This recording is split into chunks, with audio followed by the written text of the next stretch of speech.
Hello everyone, today we are going to learn basic Microsoft Word tutorial how to add a line across page. So as example, if you want to create lines across page, you can press minus 3 times and then you can press enter. So to be create the line across page. So we'll enter again and you can type in here.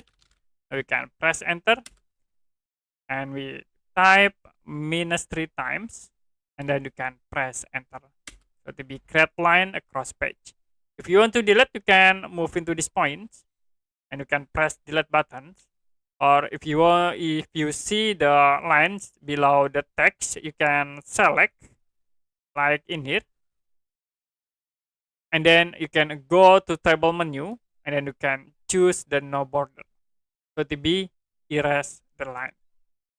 To create again, you can press minus 3 times and press enter.